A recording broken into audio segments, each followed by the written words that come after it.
really glad to be here. It's probably been about 7 or 8 years since I've spoke to the Heritage Luncheon, so I'm going to give y'all a little update on, if you don't know about the Carnegie. I see a few faces who know about our gym, but I'd very much like to reintroduce you or introduce you to the Carnegie. She was established in 1903, and just like you think, it was from the Carnegie institution, the Andrew Carnegie, that we had a Carnegie Library introduced into Bryan. The reason we were chosen was a few reasons. We definitely had a Wild West atmosphere in the turn of the century, and the ladies of the Women's Club, which used to be the Mutual Improvement Club, they were very unhappy with this situation, and they didn't approve of the stabbings and the shootings and the equal amount of saloons to attorneys that were in the town. And they thought, what would improve this? A library. So that's what they thought could be done, and there was an opportunity in the late 1800s and at the turn of the century when they heard about this. The Carnegie Foundation was giving out grants, particularly for rural areas, to build a library. And of course, they needed to be named in recognition for Andrew Carnegie. And after many letters and many back and forths, and a friend of a friend who knew the secretary to Mr. Carnegie, there was an accomplishment almost overnight. The land was scrambled to be approved by city council and donated, and all this quickly happened after months of communication with Andrew Carnegie and his secretary and the foundation. We were approved, and we got a huge check of $10,000. That's about $350, give or take a few hundred nowadays worth. So you wouldn't even be able to probably renovate the flooring in the Carnegie with that amount. So we're very, very lucky that when they used that money at the turn of the century, they built it very well, and it has amazing bones. So it's a fantastically built structure. Not only is it beautiful in your Greek revival, and it is an Aggie designed building. So we have Mr.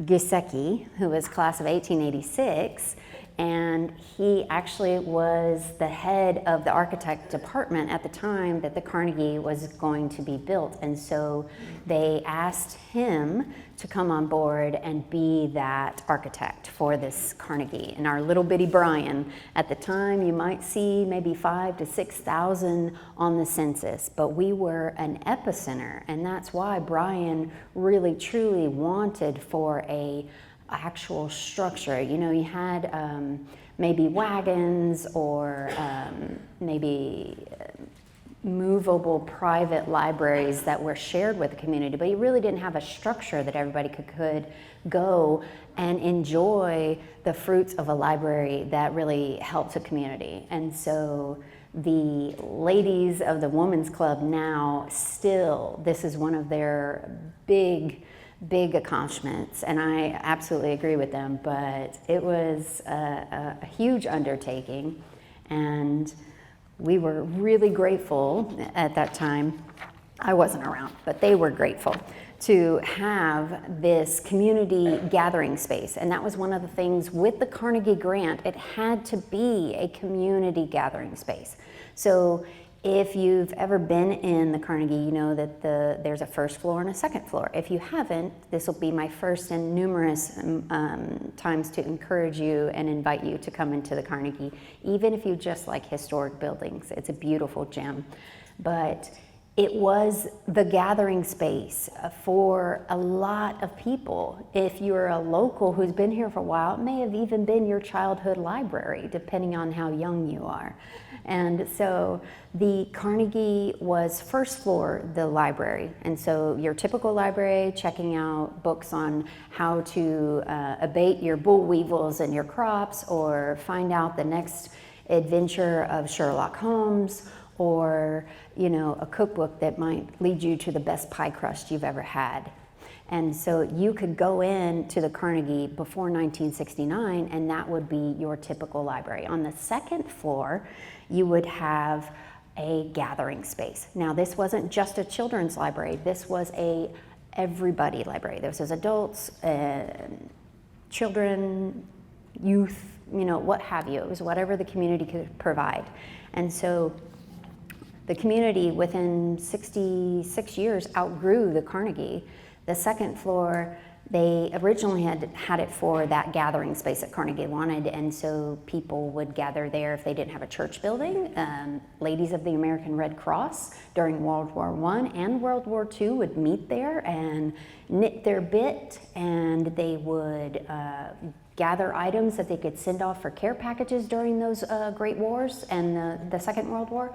And not only was it a place of community, you know, support, it was also a reunion site for veterans. So we are one of the last places that the Texas Hood Brigade used as a reunion space. And so we joke around sometimes that there's a lingering spirit of soldier, and he might, you know, look over our shoulder if we're kind of giggling or not carrying on and not going to work a little bit. We often, you know, might feel a little something of get back to work. So we call him Mr. Daniel, and if you're not a ghosty, fine, that's totally fine, but we definitely feel like he's patrolling and keeping us safe at the Carnegie. But it was a fantastic place to meet your community in whatever capacity you really wanted to do. And so we had the churches that didn't have buildings, and so this was an homage to Andrew Carnegie, but it was quickly, you know, gaining ground, and everybody wanted to be at the Carnegie, so they had to not necessarily eliminate the gathering space, but they grew up into the second floor as well for all of the library collection. And so they said, early 1960s, they were like, you know what, I think we need a bigger library. And so that's when the Mounts Library became an opportunity to build a bigger building. And so at the time, it was just called the Bryan Public Library. And so that opened in 1969.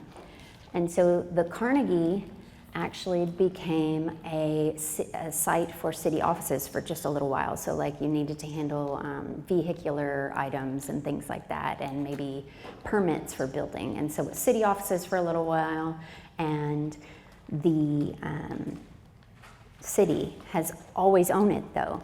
From day one, it's always been a City of Bryan building. So it's the oldest City of Bryan building in our community.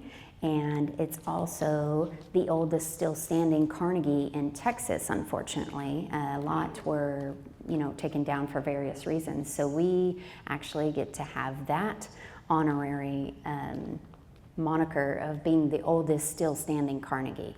And so it's a really continuing gathering space that Andrew Carnegie, I think, would be quite proud. We have his picture in a few places, and we look and, you know, kind of wave and hope that he's quite proud looking down on us, because that was something that he really believed in personally. He was a little boy when he had to go to work. He had to leave school, and so part of his experience was an employer that had a library in his home and was very giving and gracious, and told Andrew Carnegie, you can look and, you know, use the library. And that stuck with him, and that's why we have so many Carnegie libraries across the nation and in Scotland. And so that was just something so special that stuck with him, and that's why we're even here, is because there's a Carnegie, and there are several Carnegies still standing. But unfortunately, I say unfortunately, it's great for us, but it's unfortunate that others were torn down. So let me let you know. So I think fast forward to the 1990s, and yet again, here comes a women's club. We need our Carnegie back. And the city was like, oh yes, we need our Carnegie back. And then, you know, downtown had died unfortunately, had literally been declared as a dead downtown. And then revitalization started. And Carnegie was one of the first to come back to life, if you will. And so we had this great revitalization of downtown as you might know it now. It's a wonderful place to shop and eat and explore and just dig into history, as well as attend festivals and things. But what Carnegie is doing now, since 1990, we are a genealogical research center as well as a repository for old historic documents. So not only do we still carry that library title, we are very specialized in our library passion. So it's all about the genealogy. That's our day-to-day bread and butter. So like Miss Rita will come in and she will search those books, and she will go to the online sources that we have, and she'll hit a brick wall, but then she'll come back to the books, and we will help. Like, we'll never abandon you to your own resources if you walk through the Carnegie. We will help you from the beginning to the end, to the brick wall, to the success and the breakthrough. It's our passion, and it's more of a I wouldn't call it a job. It's a success, and definitely something that we really, really enjoy in our staff, and just in my personal life. I just love history, if you didn't notice, with my degrees.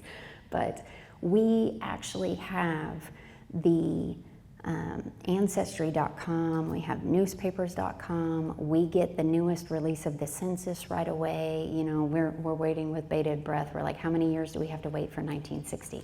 It's going to be a while. We have to wait, because we just had that new release for 1950. But you can access those census records, and you can either start the genealogy, I wouldn't say habit, I would say hobby. It can be a habit sometimes, but it definitely is a wonderful thing to know where you've come from and what your ancestors have experienced. And so that's what we really hone in on, and we really specialize at the Carnegie.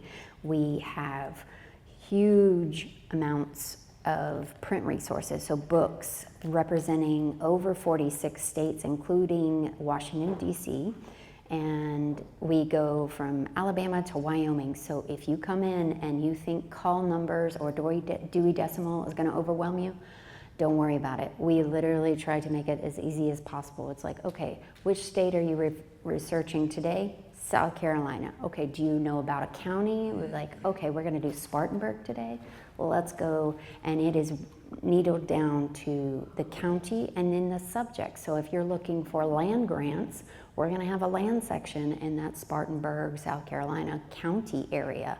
We're also going to try to make sure if you're teeter-tottering over, the South Carolina, North Carolina line, we're going to try and make sure that we're covering different shifting county lines for you in the past. So we're actively researching with you. It becomes a personal thing for us. We want to help you, and so your story becomes our story for as long as you're in, and sometimes after. We definitely noodle on particular researches, because it's our heart and soul. So we want to make sure that we can help you as much as possible. It is an excellent thing to be able to call our resources international. And one of the ways that we get to do that is through newspapers.com, which is a very expensive thing. If you're paying by yourself, please cut the cord. We pay for it, we have it, and it is something that's accessible every day that we're open at the Carnegie. And also the same thing with Ancestry.com. I know it's hard to quit those subscriptions, but it is so expensive, and we absolutely provide that for free as well at all three libraries. So Ringer, Mounts, and Carnegie all have Ancestry that you can access. And so if you didn't know, we're all in the library system together, which is a fantastic thing with both cities cooperating, and then our historical library. So we have that expensive newspapers.com. You can reach worldwide. And for the most part, it's English speaking or Romance language newspapers that we can access. Now, we may be able to bring up some Asian newspapers, but I am very far from learning any Chinese or Korean, so bring your Google Translator or your best friend from the Department of Foreign Languages, because we can cover about 4 foreign languages, and that would be French, German, English, Spanish. But beyond that, you may need a little extra help if you have any far-reaching, beyond the Romance language history in your family. So we do the best we can, but some things are just out of our control. But we have also, we're an affiliate library with FamilySearch.org, which is something that is affiliated with the Church of Jesus Christ of Latter-day Saints. And those are a beautiful set of people that are based in Utah, and they go around the world and they find that little parish in Guatemala who has records that contain maybe your great-great-great uncle who was there as a missionary in 1823. So they go around the globe constantly, and that is their mission. That's part of their gospel, is to provide these things, not only for their church members, but for everybody. And that's the most beautiful thing, is that they're getting these documents and they're finding these great little ledgers in tiny little towns and God knows where, across the world, and they're scanning them, and they do this daily, and it is a wonderful, magical thing to be able to pull up Mr. Suarez's great-grandparents, who he could not find for years and years and years. And then I'm just, bonking him on the elbow going, we found it, it's there. And sure enough, we were able to find his great-grandparents, as well as, some neighbors that they were very fond of, that he had stories about but could never prove. But with this document, it was a wedding certification, I believe, and it had listed witness and guests of the wedding, and so it was all there in the screen, and it was beautiful. We were transported to Guatemala, or a little parish in Ireland, or a little tiny town in Germany, and we're able to find those clues. And we're a bit tenacious when we get stuck with our patrons. We want to make sure that is something we can dig up. And we will route it out. We will route it out like a very aggressive dachshund with his prey. We will try and get there and find that little nugget that you need for your family's history. So some other items that we use with our research are, just plain good old ADD lens to our research throughout the day. And so we notice patterns. We can use different online resources like WorldCat. If we can't find a particular book that you need in-house, we will try to borrow it through ILL from another library. Maybe A&M has it, and we can just, gently ask them through a nice little form, and they may send it over for a few weeks, and you'll be able to use it in our Carnegie. And it's something, I find that if we call librarians across the nation, they're always willing to help, and that's what I love about a librarian, is that they are just as nerdy as we are 9 times out of 10, and they absolutely love to find that nugget that's going to just make a patron's day. And really, truly, it's about customer service and making sure that you are treated like family. For us at Carnegie, it's an absolute must. So envision passenger list, your great-great-great-grandma Jewy coming over from, she immigrates through County Cork, Ireland, and comes in through New Orleans. You might find a passenger list that lists her and 2 of the kids that she may have traveled with, because she was meeting the great-great-great-grandfather who was already working in the South and had immigrated. So you may find those clues and things, and we will definitely spur you on to find more than you probably wanted to when you come in. We try to remember to ask, how much time do you have? Because then we will give you a load of books and a load of resources, and you only have an hour. So don't hesitate to be like, Rachel, I don't have that much time. I have to go to lunch with my friends. I'll pick this up in a little bit. Just gotta make sure I'm respecting y'all's time, because I can get chatty. I'm very passionate about what we do at the Carnegie. So One of the neatest things that we have discovered, thank you Amazon, is this little thing on the right. I call it the Easy Bake Oven because Sue Ellen and I are kids of the 80s, and so it reminds us very much of that little toy where you would slide. You literally take your film or your 50 millimeter slides and you put it on a little rack and you slide it in and you can digitize it onto a USB drive. And it is the most little magical thing. And then on the left, we have a flatbed scanner. Again, you can scan art. If you have mom guilt from 30 years ago and you still have all of the crafts that your little child did in their kindergarten year and you're just lamenting over trashing it because it's taking up too much space, come scan it, turn it into a book, and then say adios to the clutter. I often suggest that you know, the arts and the crafts things that your children create are lovely, but sometimes they can take up a lot of space. So every Saturday's handprint at, you know, church craft day, and so we have this flatbed scanner that we can use, and then we have what I'm very, very pleased to tell you in the next couple slides about, but we have, you know, loads of Rotarian records. We have old school records. So if you're from here and you've gone to school in the area, and I mean not just Bryan, the Brazos Valley, we have a huge school collection that has remarkable amounts of information. So has anybody had struggles with the DMV? I was like, I know you may have. So my point is that you can come in, if you're local to the area and you need proof of birth, I'm gonna shock you, the DMV will take a historical record from the Carnegie, we will copy it in color, we will notarize it, and you can take it to the DMV and say, see, I existed, I was born on this date, and they will take it as the gospel and proof. If you are born at home of 11 children and you don't have a birth certificate because your mama just didn't have time, she was too busy having babies and keeping the farm up and going and milking the cows, she didn't have time to go get a birth proof or birth index. You're just there in the family Bible and you know you went to school, that's a possibility. So even if you're not from this area, you might research other school records in another part of the nation that may give you proof of birth.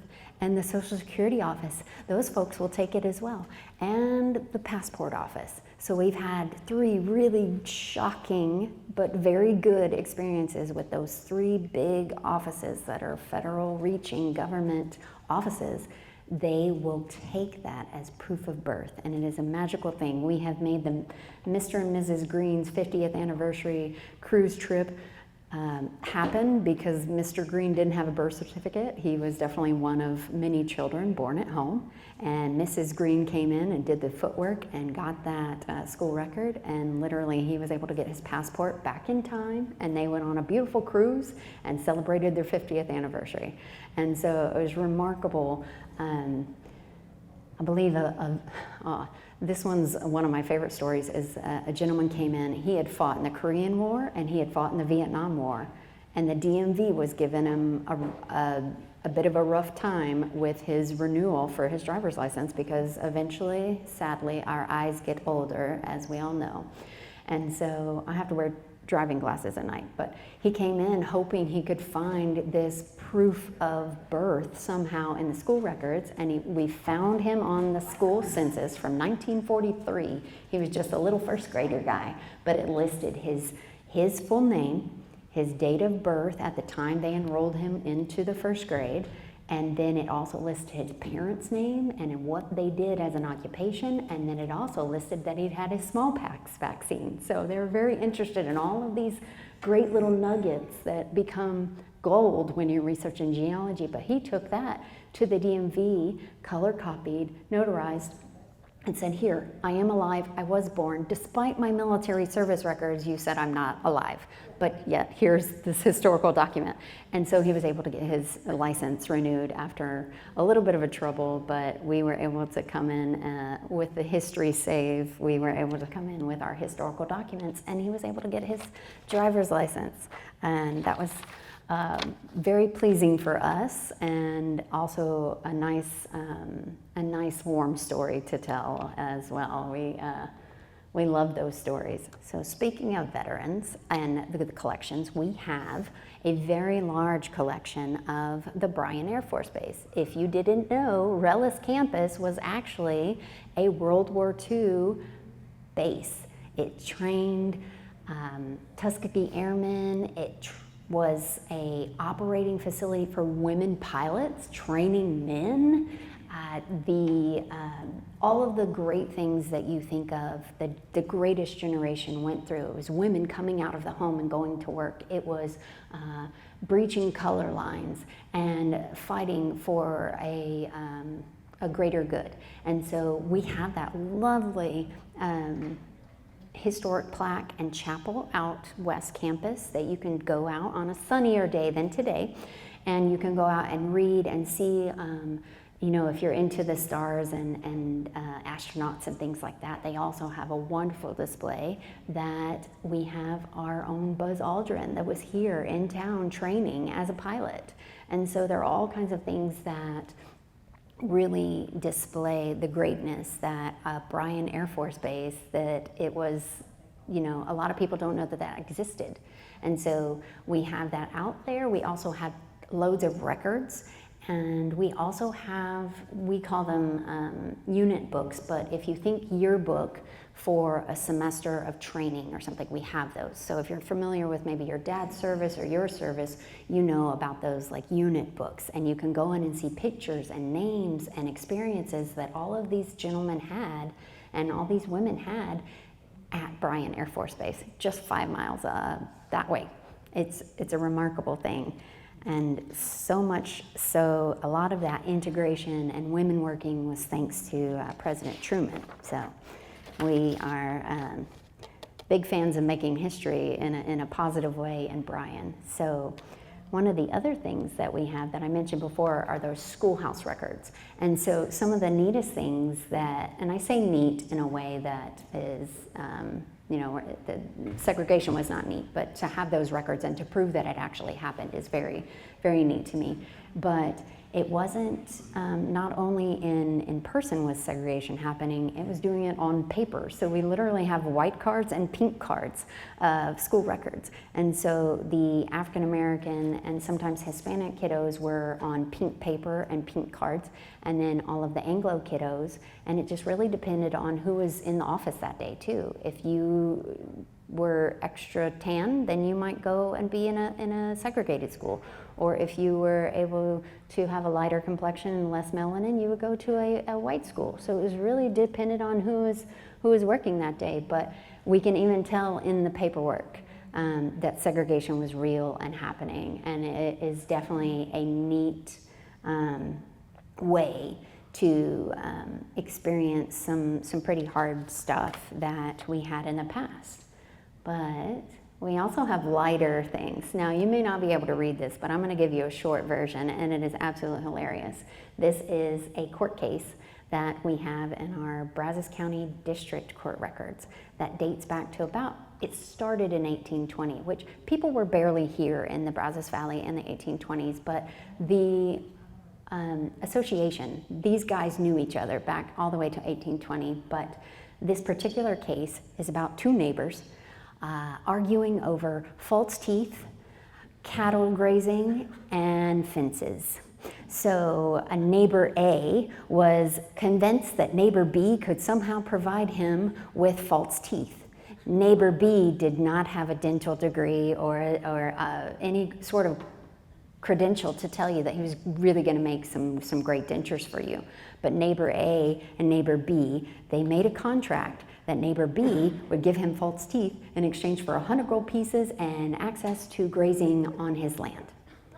So if you think there's a lot of drama today, there was a lot of drama then too. They just have it in the court files and not on TV. So they absolutely went to court over false teeth and cattle grazing land. So gentleman A unfortunately did not get his teeth from gentleman B. And he had to, I don't know the story if he finally got his teeth. I can't tell you that, but I can tell you that they went to court and they were settled, and neighbor B had to pay back the 100 gold pieces with interest, and he lost premium grazing land for his cattle. So don't argue with your neighbors over false teeth is what I think the moral of the story is here. But these are fantastic examples of what you might find in the Carnegie. You know, I can't say that everyone's going to be as comical as this one, but this one tickles me to no end, and I love telling it every time. And so if I fail to mention every time, and that's why I have to put it in 3 times, it is free to do anything that I've mentioned at the Carnegie. You don't have to pay for a single thing other than if you want to make photocopies. So we do not have access to free and endless paper, unfortunately, so it does cost. Our beautiful friends of the library actually provide that, and so that's them kind of recouping paying for the paper. And then no more subscriptions to those very costly subscriptions. I beg you to please cut the cord if you are paying for newspapers.com or Ancestry, any of that. We are all about making things free and making them accessible, because genealogy is hard work. You don't need to be paying for it with your labor and your hard-earned retirement money or your cash. Like, it's just, it irks me to no end that somebody is out to have you pay for what your family already, you know, they exist. I know they exist. I just need a piece of paper that says they existed. And then, yes. So we make sure all of that is free. If you have a heavy military presence like my family does, Fold 3 is phenomenal. It is a military database. Again, it's free. You can access it any 3 libraries, Mounts, Ringer, or at Carnegie. And TextShare is one of those things that you can go in and kind of find a book. If you don't know if Carnegie has it, but you know University of Iowa has it, and they'll share, you know, for a few weeks, we can look into some of those, find you. I'm not going to push you into the deep end. You can always ask questions of me, myself, or my staff. We're always here for you, but every single thing we do with joy is free. So we absolutely also have the negative and photo digitization free. And then we are branching out, getting a little more technical. We have started to add our archival collections to this online resource for researchers. It's called Tarot, not like tarot cards. We're not going to read your future, but Tarot is Texas Archival Resources Online, and you can Google that.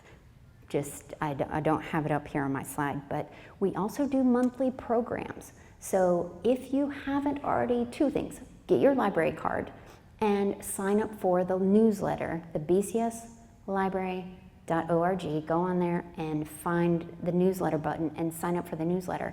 Not only do we put our newsletter out twice a week, and you find at the very bottom the Carnegie Corner, and you find a little fantastic history nugget. We tell a little story every couple weeks on the newsletter, but we also have programs. So those programs for us are once or twice a month.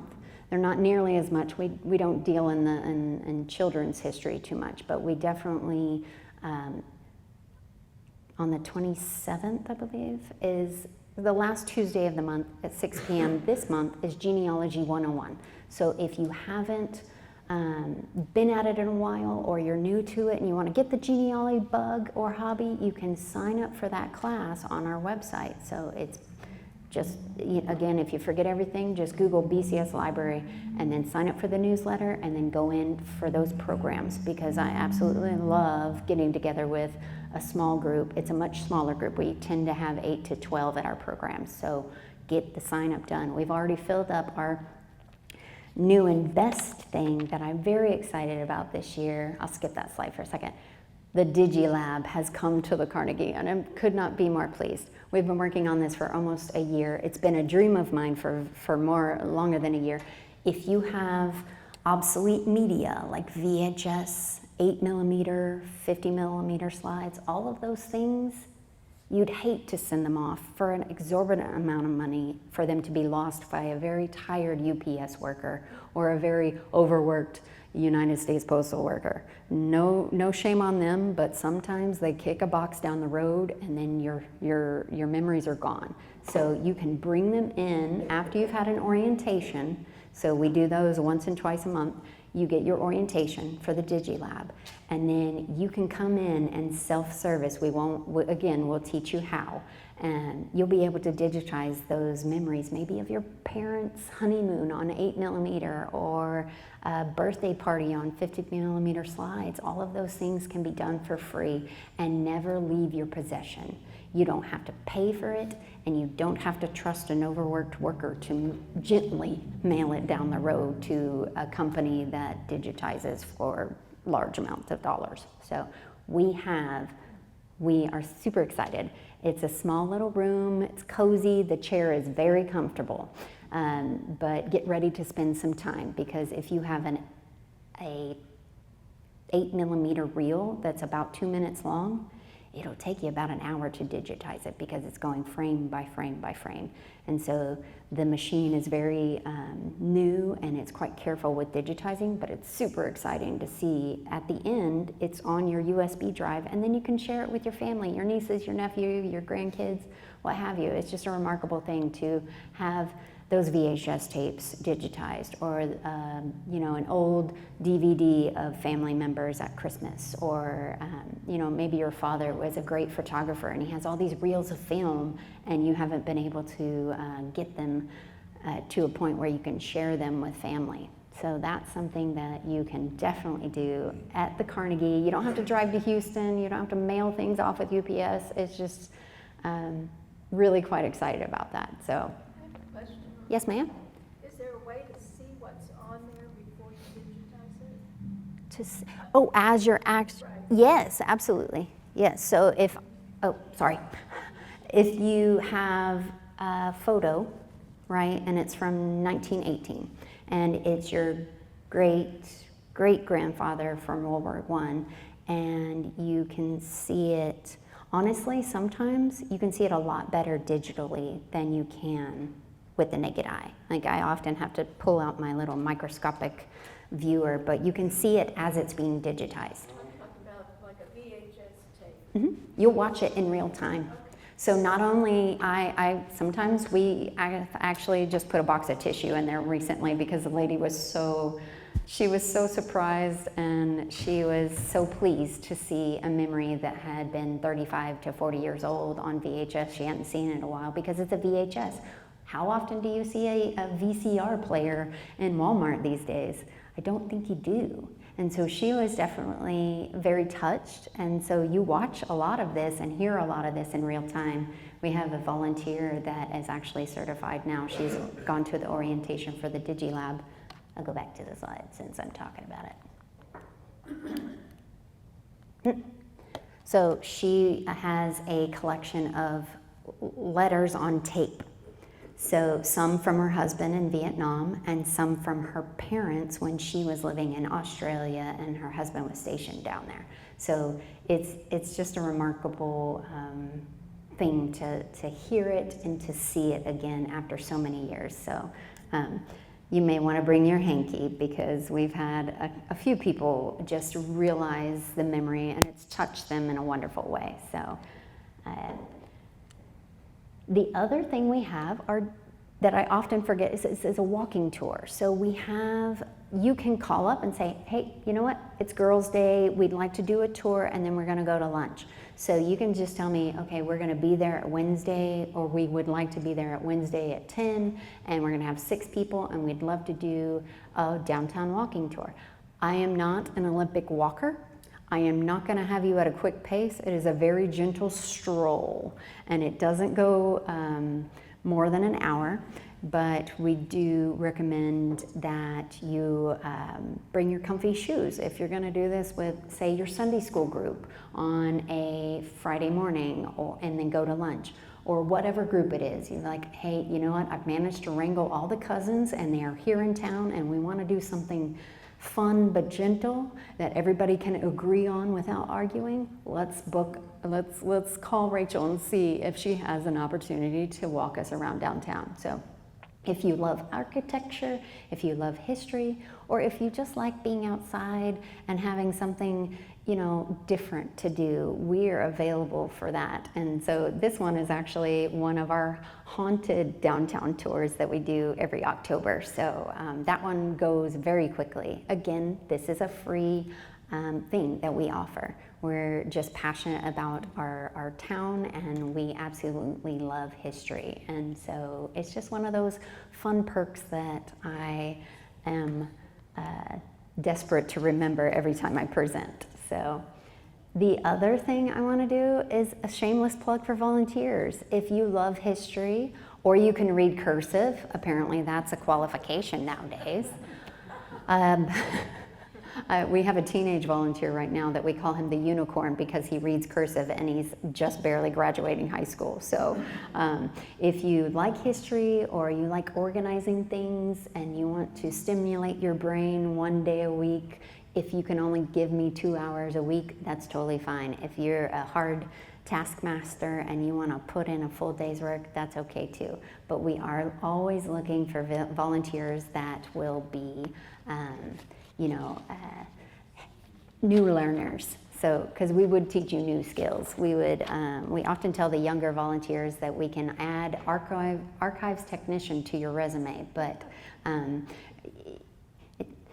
you guys are just young enough looking that I don't think you need to add anything to your resume. But if you did want to learn a new skill, or you love being in a historic building and preserving history, that's what we do all day, and we're a small staff of 4, so we can't do it alone.